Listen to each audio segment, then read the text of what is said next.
Development Committee hearing for Monday, April 20th.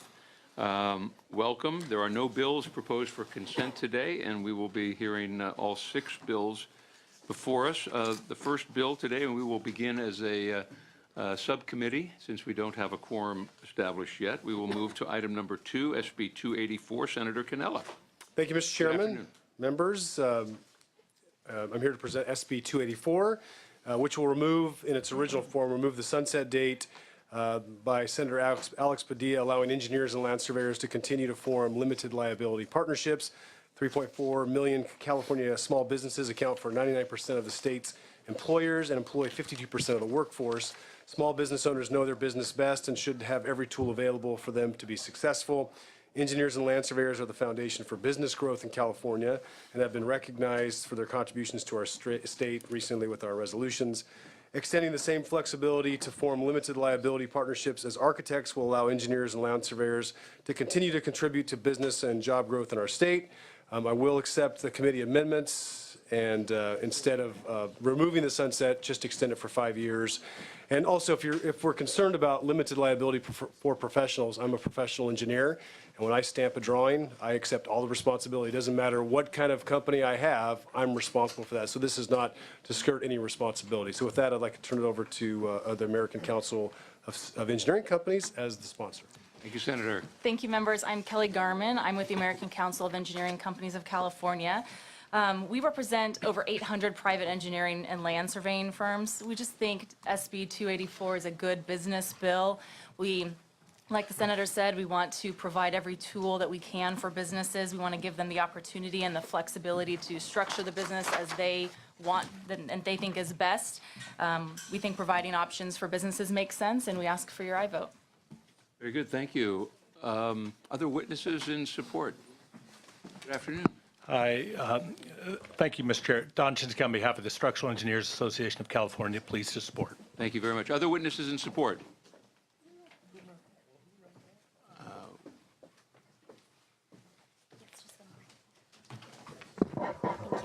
My name is Kara Williams, and I'm with the Board of Engineers, Land Surveyors, and Geologists, and we are in support of SB 284. Very good, thank you. Other witnesses? Anyone in support? Are there any witnesses in opposition? Seeing no one. Very good. So we do have a, yes, Senator Mendoza, you had a question? Well, we do. We will establish a quorum. Not yet. So please, Madam Secretary, please call the roll. Hill? Here. Hill here. Bates? Here. Bates here. Berryhill? Berryhill here. Block? Here. Block here. Galgiani? Hernandez? Here. Hernandez here. Jackson? Mendoza? Here. Mendoza here. Wachowski? Okay. Aye. Wachowski here? Here. Okay. So we do have a quorum established. Now we do have a motion from Senator Mendoza. And just before we do the vote, I mean, I appreciate your taking the amendments. And I think that in the next sunset, we can maybe eliminate the sunsets. I think it would be appropriate at that point in time to, in my sense, that it's been established, and that will be the second 10 years after the first establishment. So I would certainly suggest that in the future. We have a motion from Senator Mendoza. This is due pass to Committee on Judiciary. Please call the roll. Motion is due pass and refer to Judiciary Committee. Hill? Aye. Hill, aye. Bates? Aye. Bates, aye. Berryhill? Aye. Berryhill, aye. Block? Aye. Block, aye. Galgiani? Aye. Galgiani, aye. Hernandez? Aye. Hernandez, aye. Jackson? Mendoza? Aye. Mendoza, aye. Wachowski? Aye. Wachowski, aye.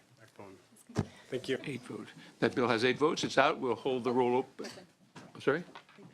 It will leave the roll open for the absent members. Thank you. We'll move now to Senator Block will be presenting for Senator Pavley on item number 4, SB 337. Senator Block, good afternoon. Good afternoon, Mr. Chair, and thank you for permitting me to present on behalf of Senator Pavley. I will read the statement exactly as it's written so I don't get in trouble.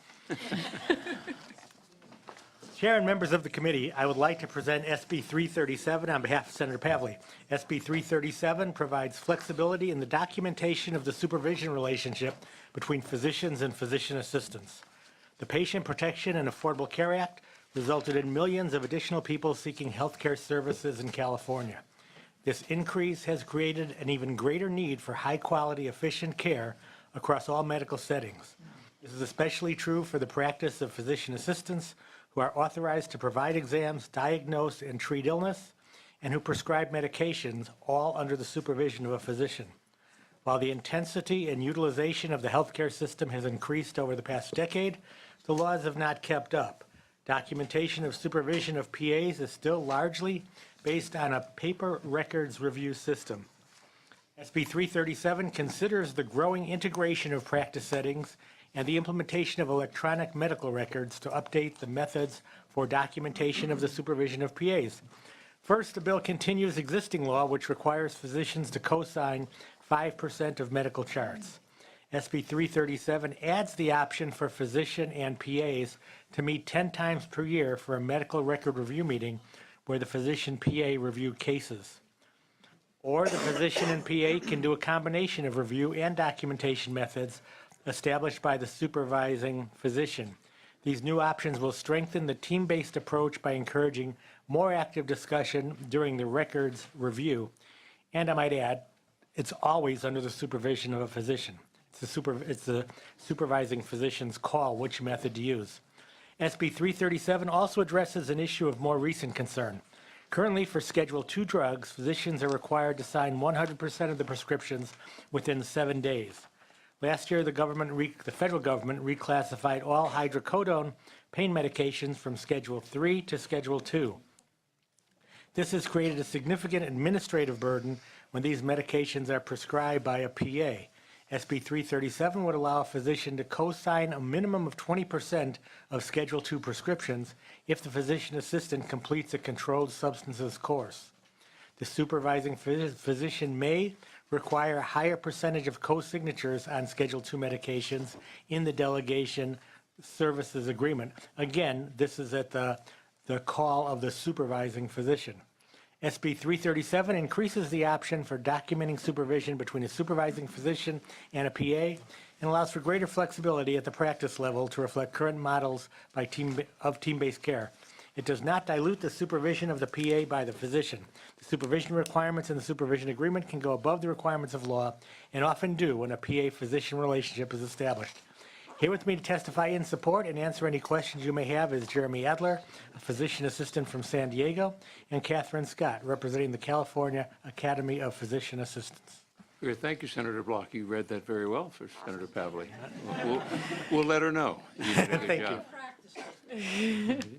Thank job. Catherine Austin Scott, because the substitute author did such a fabulous job, I'm going to defer to the experience of Jeremy, and I'll be here for any questions. Thank you very much, Ms. Scott. Good afternoon, Chair and members. Thank you for the opportunity to speak to you about SB 337, Physician Assistants. My name is Jeremy Adler. For the last 15 years, I have practiced as a PA in pain management, and I have a master's degree specializing in pain management. I hold the designation of a credentialed pain practitioner, and I've participated in updates to the current California Prescription Drug Monitoring Program, CURES. I sit on the San Diego Prescription Drug Abuse Task Force, and I'm currently president of the California Academy of PAs. PAs practice in all areas of medicine.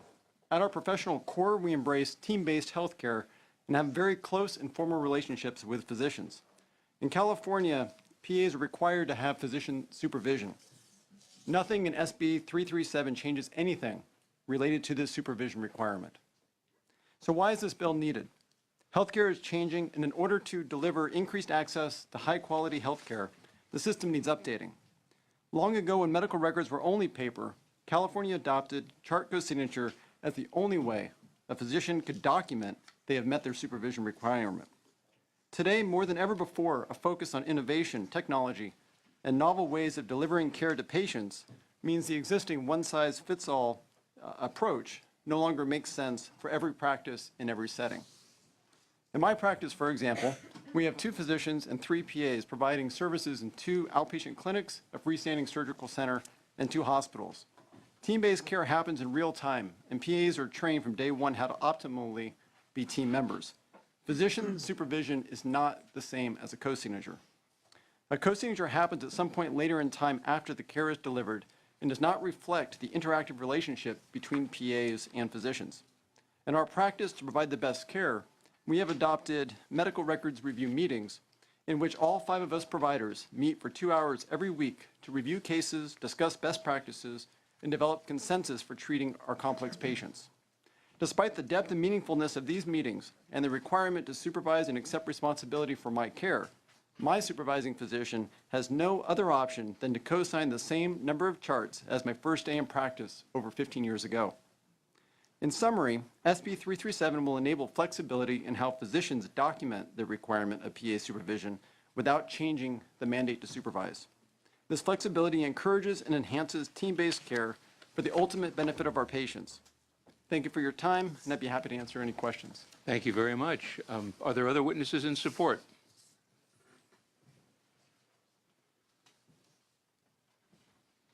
If anyone else would like to speak in support, please be prepared to come up. Good afternoon, Chair and members. Bill Barcelona, Senior VP for Government Affairs with CAPG Physician Groups. We're in support of this bill. Very good. Thank you very much. Others in support? Is there anyone here in opposition?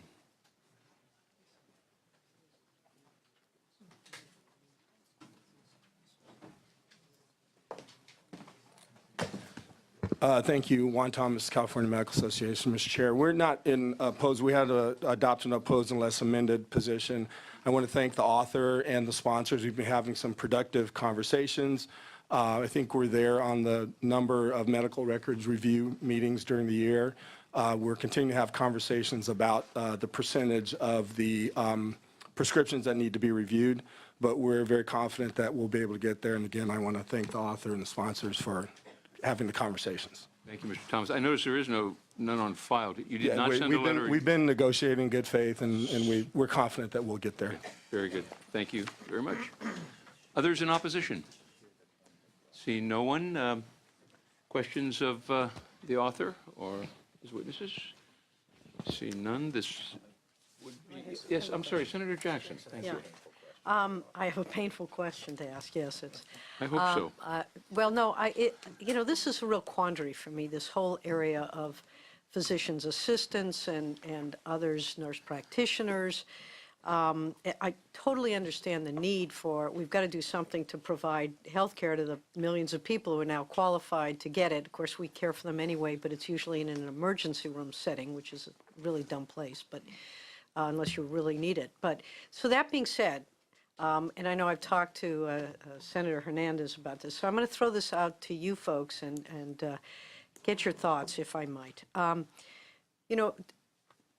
To become a doctor, you have to go through some rigorous training, and then you've got clinical work you have to do, and residency, and so forth and so on. And so that's one of the reasons that we give doctors so much power and authority, is that we feel that because of their education, their experience, they're at the highest level of care. Not that every diagnosis is accurate, every treatment is appropriate, but that sort of, we have to have a bit of a leap of faith with illness that doctors are the best ones to take care of it. And then we have other levels. And you've got a master's degree. I mean, you've had a lot of training, but you haven't had the same training as a doctor. So my question is, why should we be accepting your treatment when we know that there are those who, theoretically at least, have greater education? You've got an area of expertise, but if I'm not mistaken, at least theoretically, a doctor's supposed to be able to see along a greater totality. And I just think of an incident where when I was practicing law, I had a client who presented herself. She had fallen and went to the hospital, the clinic, and a physician's assistant saw her and gave her some medication. She was obese, actually, as it turned out, and the physician's assistants didn't ask the right question, and blah, blah, blah, blah, blah. She ended up having to have her leg amputated. This was a physician's assistant whose focus in treatment was whatever she had done to this ligament or something when she fell. So if this had been a doctor, it at least was our hope that the doctor would have recognized that she might have been diabetic, which is actually what it was. But because a doctor is sort of this global, or theoretically again, this global training and experience, that would have saved her leg. It's just an example. So why should we be entrusting physicians' assistants to do things that we otherwise would have doctors do under the sort of the umbrella that the job of a physician is to do no harm? So certainly that, I appreciate the question and the opportunity to talk about that. The whole concept of our profession is team-based care. PAs were started by physicians. That is the genesis of our profession, and we're trained in the medical model. It was actually adopted from World War II fast-track training for physicians. So we are trained from day one in the model that physicians train, but we're not released out into the world. We're paired up with physicians and have a very defined relationship. We have a document that has to exist at every practice site that defines the scope of practice that individual physician delegates to us.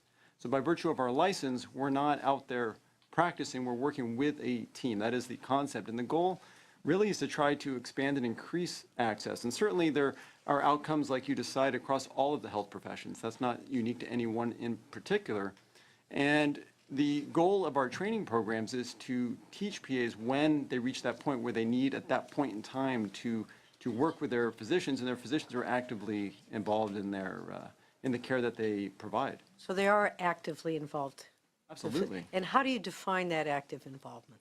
So it depends. When we get together in our practice, for example, we talk on the phone, we talk in person, depending on which site we're at. We meet every week to talk about cases.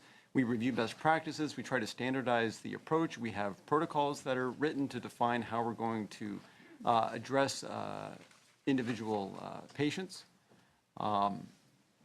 There are many requirements that we have to fulfill in order to be able to provide care. And one of the things that we have seen is the expansion into those areas of medicine where access is compromised. We have a recent report by OSHPD showing that a third of PAs practice in either a medically underserved area or a health care professional shortage area. So we know that we're reaching into communities on these team-based models to areas that don't otherwise have adequate access to any care. Did you want to add No, I to did. that? I wanted to make sure that that answered your question. That 337 is actually addresses the supervision piece so that it is in that team-based approach and reflects that supervision model. So I think it's important to focusing on this bill, what we're looking at as how we determine that supervision, how the physician determines that supervision, and actually how the physician can support and promote that supervision in a different way that's more integrated, because the difficulty is today they just sign a chart, and that may be less supervision than we would envision under portions of this bill, so, or less interactive collaboration really is what it is, because it's that, I think all environments that include all health professionals depend on collaboration amongst the professionals that are seeing the patients. I know that's true of every practice I've visited personally. If it wasn't for every professional in that space, we wouldn't get to see, you know, the physicians when necessary. So, Okay, thank you. I appreciate the comments. Thank you for the question, Senator Jackson. Other questions? Seeing no one, is there a motion? Entertain a, yes, thank you, Senator Mendoza. We have a motion due pass to Appropriations Committee, and thank you for that explanation. I think that this allows, in the complementary nature of the profession and the scope that you practice is determined by the relationship that's established, and I think that says a lot. So thank you for doing that. And we have a motion. Please call the roll. Motion is due pass and be referred to Appropriations Committee. Hill? Aye. Hill, aye. Bates? Aye. Bates, aye. Berryhill? Berryhill, aye. Block? Aye. Block, aye. Galgiani? Aye. Galgiani, aye. Hernandez? Aye. Hernandez, aye. Jackson? Aye. Jackson, aye. Mendoza? Aye. Mendoza, aye. Wachowski? Aye. Wachowski, aye. And I apologize that Senator Block could not read Senator Pavley's close. I was going to, on behalf of Senator Pavley, in closing, remind you how important AB 32 is. Thank you, Senator Block. Was it the vote? 9-0. That bill is out. Thank you, Senator Block, for presenting that on behalf of Senator Pavley.